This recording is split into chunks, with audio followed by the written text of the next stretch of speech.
Sitting high in the saddle, nothing else matters. My feet in the stirrups, I'm so happy. There's nothing like the sound of Carolina hoofbeats.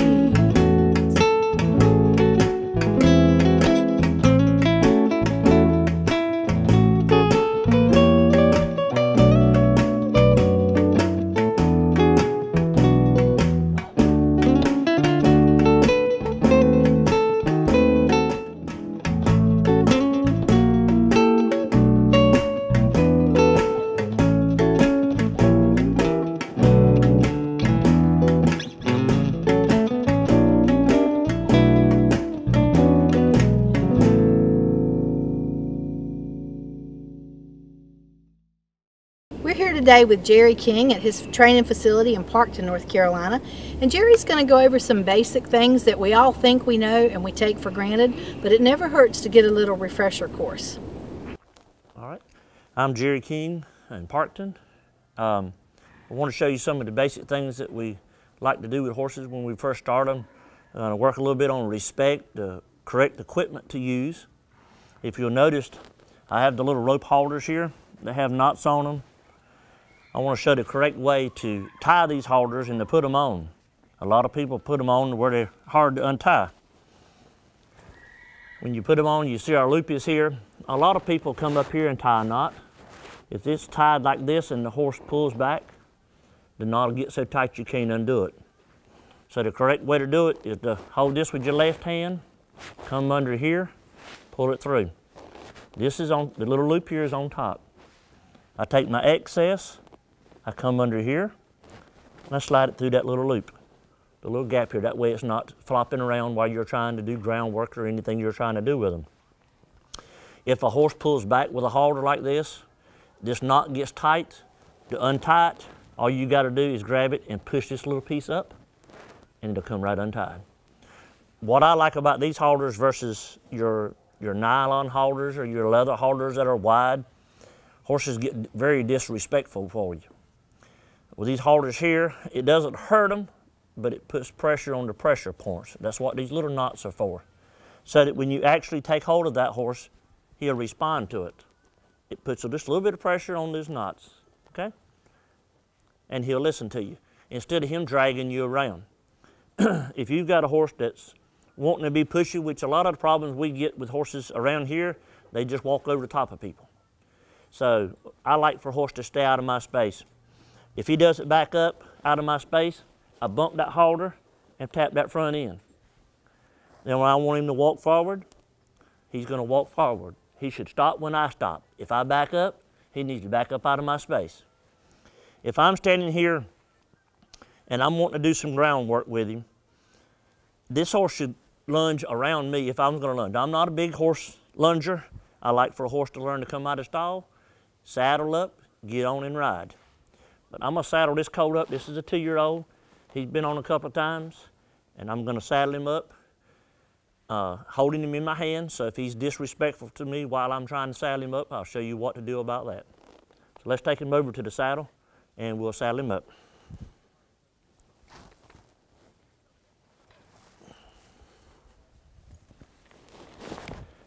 When I saddle a colt up, some people throw it on there easy to start with. One day he's got to learn how to do it with me throwing it on him, so I throw it on the first time. Go ahead and desensitize, get all of that out of him to start with. You're going to have to do it one day anyhow, so you might as well do it to start with.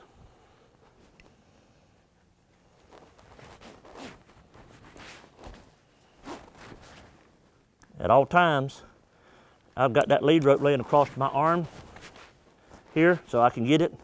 I don't ever want it wrapped around my arm, never, around my hand or anything. Step him back a step so his legs are square. When I saddle him up, then I don't have skin pinched up on him. Still have my rope laying on my left arm. He looks off from me. I'm gonna bump him back around here so that he's paying attention to me. If he gets a little cinchy with me, he's not gonna run off the other way and have his butt in my face. So I pull the cinch up just a notch just to where it's a little snug.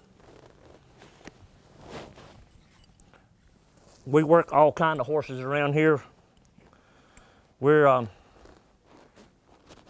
I would say, the most versatile barn in the country because we ride a lot of green coats. We ride a lot of trail riding horses. I show cutters, do a little team sorting if I have time, if I don't have anything going on.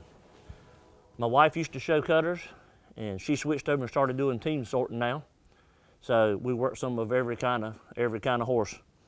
We don't reject any horse, no matter what his problem is. We get horses in here that's been to other trainers.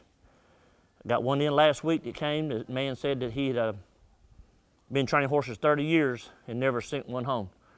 But he called the owner and told him to send him over here and let us see what we could do with him. And after 2 days, he was a totally different horse. So we don't reject any horse. All horses can be done something with.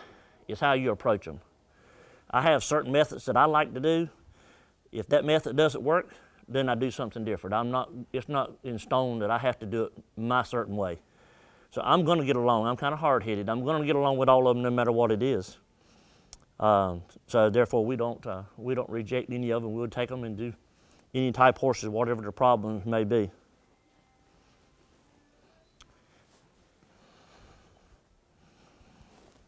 I lead this colt off, and like I said, I'm not big in lunging. I lead this colt off. When I do groundwork with a horse, I do a little different than some people you see. A lot of people are real big into disengaging their back end. Disengaging their back end is the easiest thing you ever get a horse to do because it's the least weight. The most weight's on his front end. So I like to move his front end. Then he's not pressuring on me. I step his front end. So when I step this colt around, I'm going to ask his front end to step off of me, not his butt to step around. And I swing my rope, step him off of me. Now remember, he's the one supposed to be working, not me. So when I go to change directions with this colt, I'll pull him to a stop. I'll push that front end, walk straight to that front end. I'll push that front end. He wants to get a little humpy. I stop him. I say, we're not doing this, okay? I'm gonna step him back over, swing that rope, that front end to move out of my way. Then I stop him, walk straight to him, push that front end out of my way. What that's also done is getting that horse to respect me just a little bit, okay? To get out of my space. If I walk around him, then I'm the one that's being pushed around. I want him to be pushed around, okay? So I stop him, swing this rope, move that front end around. Like I said, I'm not real big in lunge. Biggest thing I'm doing is moving this colt around, getting his feet where they move a little bit. I'll rub a colt a lot before I get on him. Be sure that he's not real touchy and feely, worried about anything.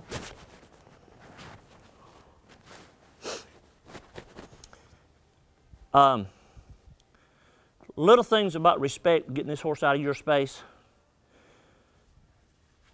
is very important. A horse likes to understand where he is in line. He's much happier if you're the dominant one and he's the follower. If you'll watch all of the animal shows on television, the wild animals, dogs, cats, horses, or anything, the ones that have their ears pinned and are ill are the leaders. And the reason is they're worried about somebody taking their spot. So they live a little bit tense inside because they're worried about that horse or that cat or that dog taking their spot. So a lot of people like treats on a horse. I'm not real big on treats on horses. I like the horse to do something because I ask him to do. Treats will develop an attitude like you give me something. We've had customers come here to horses as quiet as they could be in the barn all day. Customer walks up, they start framing on the walls. The reason is they're looking for them to give them a treat. They're saying, you give me a treat. When we turn our horses in and out of the barn, we turn them out different times of day because I don't want that horse telling me, knocking on the door telling me I need to go out, it's 10 o'clock, it's time for me to go out, okay? So we don't like to do that. We mix it up to where that horse understands that I am ruling his life. I'm the master. He needs to be happy. And it makes a horse much happier if he knows where he is. So I'm not real big on treats. I'm not one to be a whooping on a horse. It's totally up to him how much pressure I give to him. When I first started riding the English horses, we ride a lot for Southern Pines in the Raleigh area, New York, Pennsylvania, Maryland, sends a lot down here. But when I first started, they were a little scared because first thing they thought of was cowboy, which the first thing they think of somebody tying a horse, throwing him down, tying him up, covering him up, beating on him. Then once they understood that the only thing I'm trying to operate is this little brain. The brain inside of that head operates all that body. Anytime I try to make it a manual physical thing, I'm going to lose. So I make it a mental thing. Anytime a horse is getting in trouble, I want him to understand that he causes that trouble, not me. I did not do that to him. He's doing it to himself. Take that little bit of time and teach that horse to respect you. It's amazing how much better life that you have with your horse. And like I said, we ride some of all different kinds. With this horse here is a little Western pleasure horse. We ride for several different trainers, Western pleasure trainers, dressage trainers, 3-day eventer trainers, all different type of trainers. They found out that it's much easier to send them down here, let us put the foundation on them, and then when they get them back, they can go right training to their event. So that's a little bit about what we do with a 2-year-old.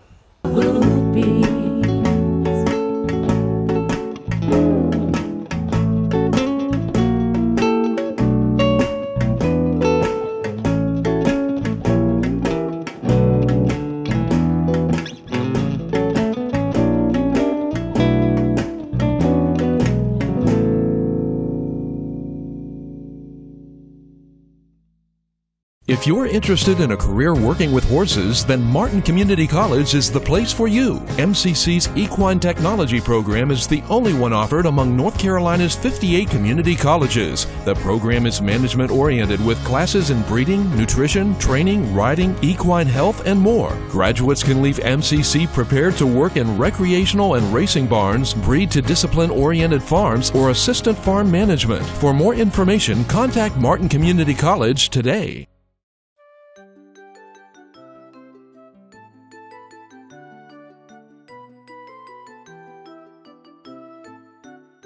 Hi, my name is Tracy from It's All About Horses Tack Shop in Apex, North Carolina, and we just wanted to show you a few Christmas gifts that we have. One that's going to be really popular is American Pharaoh by Breyer Horses. It's a collectible horse, and it's really exciting since he just won the Triple Crown. The first time in 37 years that we've had a Triple Crown winner, so we expect this to be a really popular gift. And we have many other gift items here that you might like.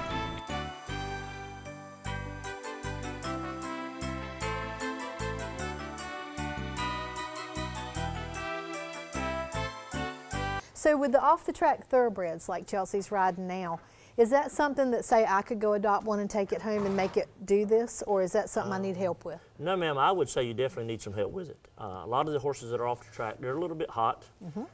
They've been ridden different with their mouth. They're taught to kind of lean into the bit a little bit. So the average rider would have a little trouble getting them to stop and control them. Because when they pull on their mouth, they want them to speed up. They want them to go into the bit. They don't turn them loose to go fast. All right. So when we're riding these, so we have to teach them how to stop, a little different than they do when they're on the track.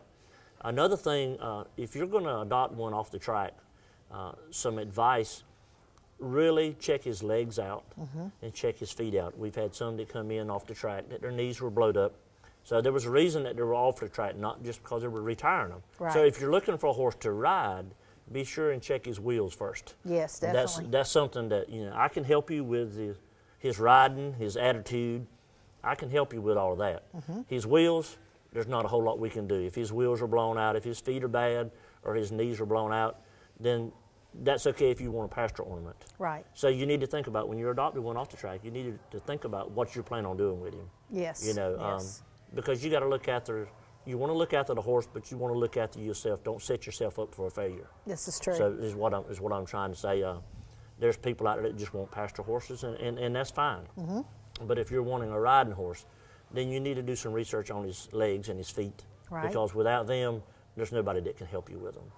And I would guess that being on the track would be really rough on their legs and feet. And so if you're looking for something safe for the hunter-jumper world, you really do need to have a vet exam to make sure that he's able to do that. It may not be that he's mean, he just may not be able to physically do what you're asking him to do. That is correct. And some of their attitude could come from hurting. You know, I've had them come in here that their knees were blowed up real big, knots on them, to where they had just been pounded so hard for so long until it just destroyed their knees. Right. Also, their feet, sometimes their feet get busted up. So those are things that you need to check. If you're planning on doing the hunter-jumper or 3-day eventing type stuff, then you need to check those parts out before you get them. Like I said, the attitude and the riding and those things, we can work on those. Right. And we've had a lot of success with horses that were pretty rough to ride off the track. But if he's got wheel problems, then you're stuck. I know in looking at some of the off-the-track thoroughbreds, a lot of times they're really just not race horses, which makes the ideal horse for you to adopt because he's not hot enough to be a racehorse. Right. But then there's the other side of the coin where they're not physically able to be racehorses, That is and correct. that's a different thing. The biggest percentage of them are off the track for one of two reasons. One of them is your physical thing, like you said. He's either blowed his knees out or his feet out, or he didn't have the hot enough. He don't want to go. Right. So those two, that type horse would be great. But if he's got feet problems, so you do need to check to see why he's off the track. Right. Because there's a lot of them that do go on and make good horses, and then there's some of them that are just a pasture ornament is all they're going to be. And I would think that too, anytime that you're buying a horse of any kind, you kind of need to know what he did. That's correct. Based on what you want to do with him. And if you want to completely untrain him and train him for something else, then you really do need somebody like you to step in and say, you know what, how do I do that? Right. Because you need to know some little bit of history when you're going to purchase a horse. I'm real big on being sure he's sound, be sure that he's not crippled in any way. You know, if you're getting a free horse, then you don't want to go spend out several $100s on a vet check. Right. But get someone that's knowledgeable in horses, and you can do it without spending all the money. You get your basic things and tell if there's a little problem that the average person might not be able to see. Right. Stifle problems and stuff like that. A good horseman can check and see if he's got stifle problems or signs of navicular and stuff like that. That you don't want to, if you don't want to spend a bunch of money. If you're paying a lot of money for him, then spend the money. But if it's a free horse, I just advise people on being careful how much they go in the hole trying to get this done. Yes. But if it's, but I definitely would have someone to check them before you just go out and jump on one and get one. And is that something that customers and viewers could call you up and ask you to come out and you charge them a fee, obviously, to do a consult and go with them? Yes, ma'am. Okay. And I could recommend where they needed to get a vet to come out and do x-rays or anything. Yeah, something that looks weird to you. Yeah, your basic checking a horse over you can do, I can do myself. Then if I see a problem, then I would say I'd be all about letting the vet come out and x-ray them because those things I can't tell, but I can tell you basic soundness that the average person might not be able to tell.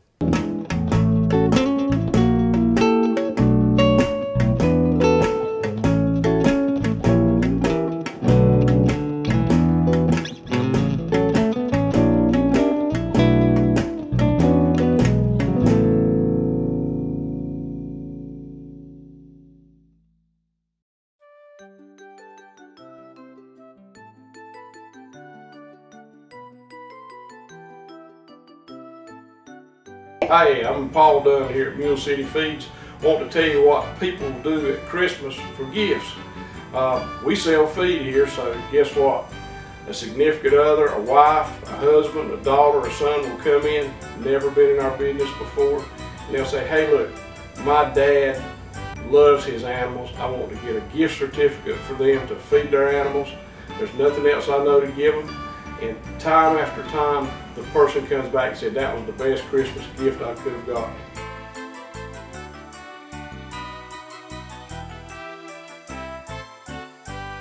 My name is Scott Brookins, and I am the owner of Brookins Construction and MD Barn Master of the Carolinas.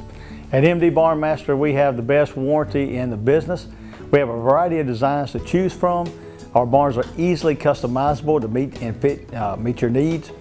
We have financing available to those who qualify. Our barns are fire resistant and they hold their value with little maintenance. Let us build your dream barn for you today. And I think today, in today's horse market, I see that more and more people are buying horses for multi-purposes.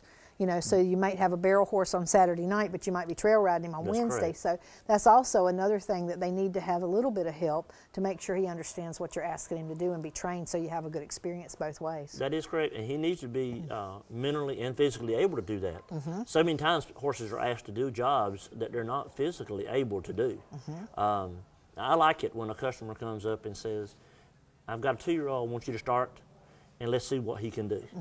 I like that. When someone comes up and said, this horse has got to do this, you know, a biggest percentage of horses, no matter how they're bred, cannot do what you want them to do. Right. You know, physically or mentally, they have trouble with it. So that's what we try to do. We try to adjust each horse and check him out to see what he can do and what he can't do, whether it's mentally or whether it's physically. And then advise the owners which route they need to go. We get a lot of horses in here that's been tried to do something, but they were tried the wrong way, you might say, or a way that didn't work for that horse. Right. I'm reluctant to say the wrong way because there's so many ways to get from here to Raleigh. Right. You know, there's a lot of ways to get here from That's Raleigh. right. I go a certain way, somebody else may go another way. Still gets us to Raleigh. But which one is the easiest and the most effective to what we're doing? Okay, one of them's going to take 2 tanks of gas. You know what I mean? And 40 stoplights. So those are the routes I don't want to go. Right. I want to go the direct way and the way that's the easiest for me and for my horse also.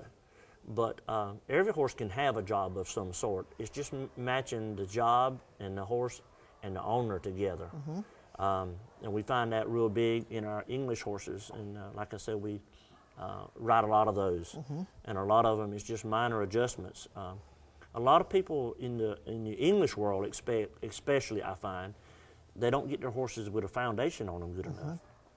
So it's like building a house. You putting your roof on, you haven't got through with the foundation, the house is a shot. It's not ever going to be any good. You can't go back and redo the foundation after you got the roof on it. So the same way with horses.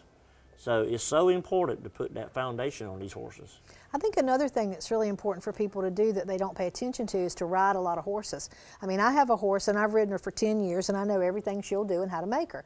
But if I get on a different horse, those cues may not work for that horse. That's correct. And I have a terrible time with him. So you need to be a versatile rider as well. That's correct. That's correct. If you're wanting to do different, one horse doesn't make you a rider. Right. It's when you can come here, and we have 35 horses here, and you can grab one out and step on him. You've never been on him before, and make it look like you've been riding that horse every day. Right. So that's the kind of goals you need to go after. The average person's not able to do that because they don't have access to that many horses. I've been very blessed in my life. I've ridden thousands of horses. This is all I've ever done. It's all day deal every day. So I'm accustomed to riding different type horses. So I can take any horse in this barn and take him out of the stall and step up on him and make it look like that I've been riding that horse every day. Right. Myself. Right. But then my employees that I have working for me, they work under me. I instruct them if they have problems.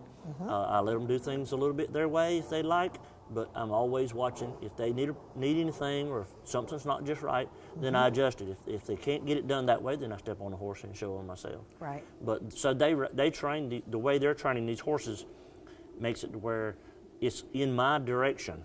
Right. You see what I mean? Right. So they know which leg to put on them to make them do what, how to do their hands to do what. So it's very important at all it's done. So when we ride a horse for a customer, before they go home, I like for them to come here and ride with us. It doesn't cost any more to come and ride with us as it does just take him home. The difference is I can show you some little things that's going to make it easier when you get home to get on this horse. Also, if you'll come a little bit before you take him home, then there's things I can adjust on this horse.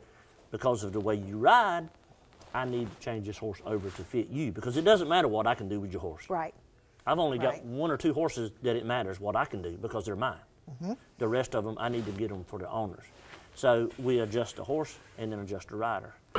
I hope you enjoyed today's episode, and this is going to be one episode in a series of things that we're going to do so we can kind of all brush up on some of our skills, and if you're just learning, it'll be some good experience for the new ventures that you'll have with your horses as well. Thank you for watching.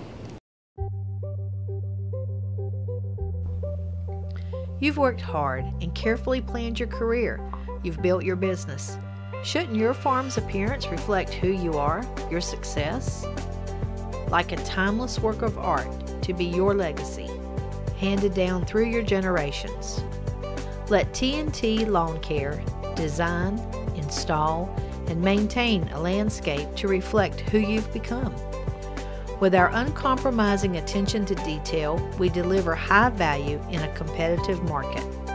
Call T&T Lawn Care today, 336-574-0410.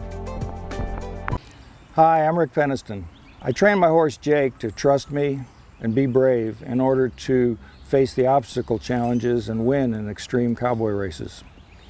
It takes dedication, hard work, and innovation to train a champion. As an attorney representing injured persons, I use the same skills to win compensation for people injured in accidents or on-the-job injuries. If you've been injured in an accident or on the job and need advice, call me. I want to hear from you.